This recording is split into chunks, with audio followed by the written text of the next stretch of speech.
Now let's examine geometries, both electron pair geometries and molecular geometries, for molecules that have more than an octet of electrons around the central atom.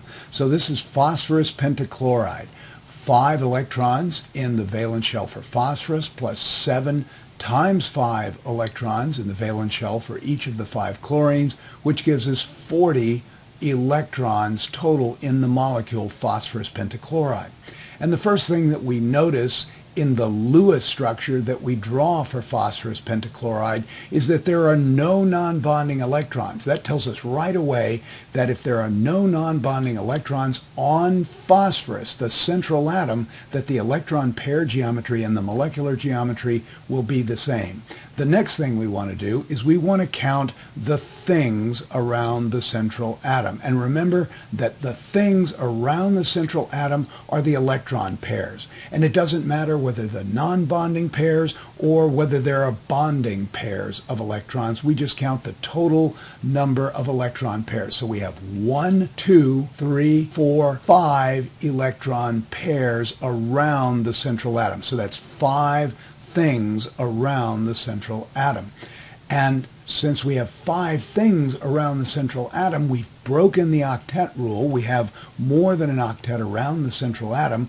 We don't have any of those other electron pair geometries that we had earlier when we had an octet or less of electrons around the central atom. Now, since there are no non-bonding pairs of electrons, that means we have 5 atoms bound to the central atom. The electron pair geometry will equal the molecular geometry, just meaning that they'll be the same because there are no non-bonding electrons on the central atom. We call the electron pair geometry, when there are 5 things around the central atom, trigonal bipyramidal electron pair geometry. And since the molecular geometry is going to be the same, it's also trigonal bipyramidal molecular geometry. The molecular geometry, electron pair geometry are the same. So let's take a look at a program I found on the net and sent you the link for. When you first open it up, it's going to give you this linear geometry. So what we're going to do is examine the tools on this little guy. And we're also going to ask it to tell us what the electron pair geometry and the molecular geometry are. In this case, we have no non-bonding pairs of electrons on the central atom, and we've just got 2 bonding pairs of electrons, so of course we're linear and linear for molecular and electron pair geometry. But we want to do phosphorus pentachloride, the molecule that we just looked at, or just drew, and what we notice is that there are 5. You want to click up here on just this single bond to an atom. Now, I have 5 atoms bound to the central atom, no non-bonding pairs of electrons. If I were to imagine, and this is trigonal, you'll notice trigonal bipyramidal or trigonal bipyramidal electron geometry and trigonal bipyramidal molecular geometry.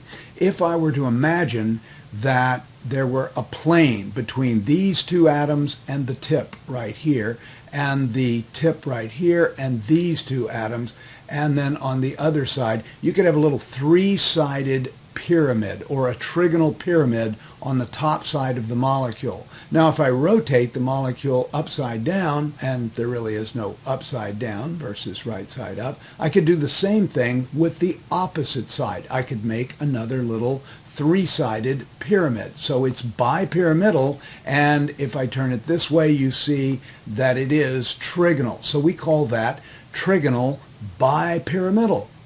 And that is both the electron pair geometry and the molecular geometry for this molecule, phosphorus pentachloride.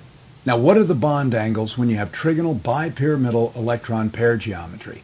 Well, that's going to be easy for you to determine with this tool. Just go over here and click on Show Bond Angles, and here's what you see. Between what we call the axial atom, or the axial position on the trigonal bipyramidal electron pair geometry, you have a 90-degree bond angle 3 times.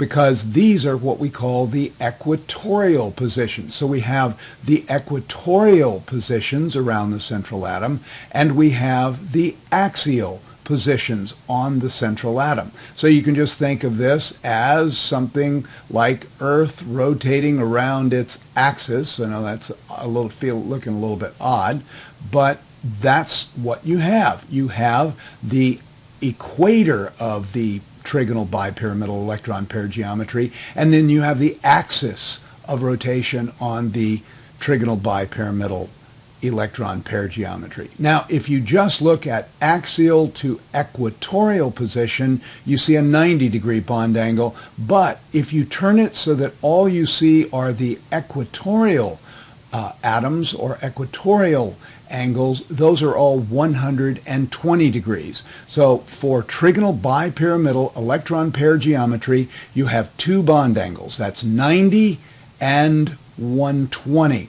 So now let's examine molecules that have an electron pair geometry that is trigonal bipyramidal, but they have a non-bonding pair of electrons, either one or more non-bonding pairs of electrons on the central atoms. We'll discuss where those non-bonding pairs go, because remember that you've got two different types of positions for those non-bonding electrons. They could go in the axial region or the equatorial region. So axial or equatorial. Where do the non-bonding pairs of electrons go?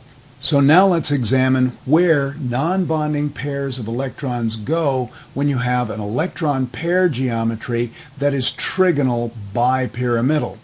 You have two positions that you could put non-bonding pairs of electrons, and it all depends on whichever position creates the lowest amount of energy or the most stability in the molecule. So for instance, if those non-bonding pairs of electrons were to go in the axial position, and this is the axial position up here, then what you'd have is a 90-degree repulsion with one equatorial pair, and around the equator we call that equatorial.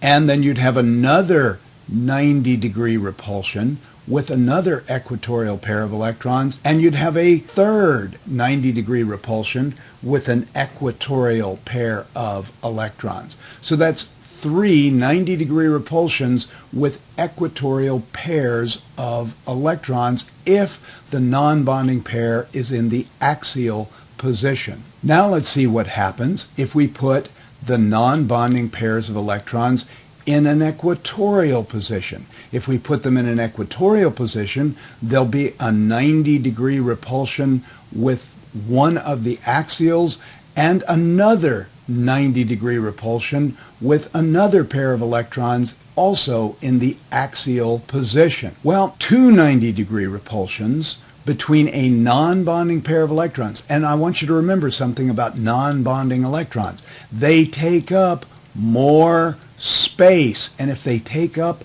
more space, they create more repulsion. And having two 90-degree repulsions is less energetic than having three 90-degree repulsions. And remember, you have three 90-degree repulsions if those non-bonding pairs of electrons wind up in the axial position. So the energetically preferred position for non-bonding electrons in a trigonal bipyramidal electron pair geometry will always be in the equatorial position. And that's going to explain our next section. So now let's examine those molecules that have electron pair geometries that are trigonal bipyramidal, but they have non-bonding electrons on the central atom. And what we'll keep in mind is that those non-bonding electrons always wind up in equatorial positions. So here we have our first trigonal bipyramidal electron pair geometry that has a derivative, and that's going to be sulfur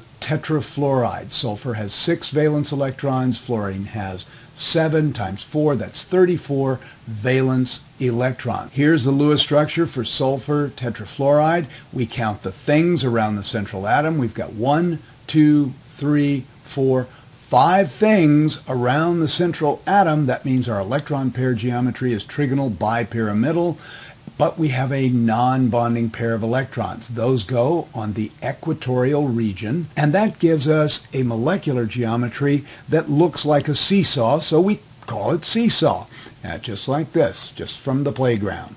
So let's use the tool and let's go ahead and remove one of the bonding pairs of electrons, and let's substitute a non-bonding pair of electrons. Now I still have 1, 2, 3, 4, 5 things around the central atom. My bond angles are still 90 degrees, and if I turn this up on end, I still have 120 degrees. And what I see, if I arrange this just right, and it is kind of tough, let me see if I can grab that. There we go. There's our seesaw, seesaw. So that's our seesaw molecular geometry, but our electron pair geometry is trigonal bipyramidal. So if you have 5 things around the central atom, 1 non-bonding pair of electrons, you have an electron pair geometry that's trigonal bipyramidal, and a molecular geometry that is seesaw, seesaw. So let's look at our next molecule, chlorine trifluoride. So this is 7 valence electrons for chlorine, 7 times 3 for fluorine, which gives us 28 electrons total. We go ahead and we draw the Lewis structure and we count the things. 1, 2, 3, 4, 5 things around the central atom, which gives us electron pair geometry that is trigonal bipyramidal, and the molecular geometry is different. It's what we call T-shape. Now remember, the non-bonding electrons always go on the equatorial region of the central atom in this molecule. And when we put them in the equatorial region, what we see is a T-shape. So let's use our tool and put another lone pair or non-bonding pairs of electrons. They're in the equatorial region, and what we now see for the molecular geometry is the T-shape. Because remember, the non-bonding pairs of electrons can't be seen. All we can see is the shape that's derived from the trigonal bipyramidal electron pair repulsion. Remember the Vesper theory. All of these electron pairs want to minimize repulsions by getting as far away from each other as they can, and what we get is a molecular geometry that looks kind of like a T. That's T-shape. The only bond angles that you have in a T-shape molecular geometry are 90 degrees, because remember, the bonding electrons that were on the equatorial region, other than this one that's left, they're gone. All we have are the non-bonding electrons here. Let's look at our last example of a trigonal bipyramidal derivative. Xenon difluoride. Here's xenon with 8 valence electrons. It's in group 8. 2 times 7 for fluorine for a total of 22 electrons. And if I draw the Lewis structure, here's what I get.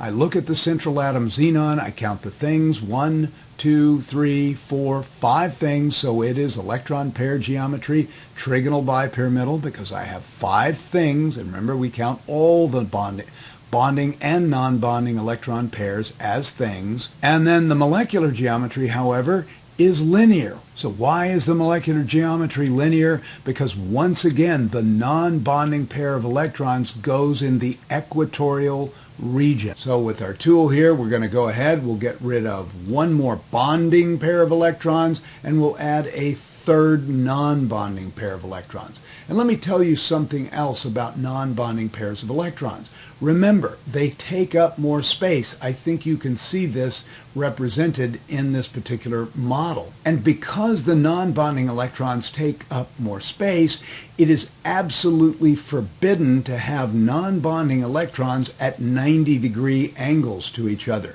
So energetically, you're never going to have a non-bonding pair of electrons in the axial region and in the equatorial region, because that would put 2 non-bonding pairs of electrons 90 degrees to each other, and it's so energetically unfavorable that it doesn't happen. So here is a linear, we can see we have a linear molecular geometry on an electron pair geometry that's trigonal bipyramidal.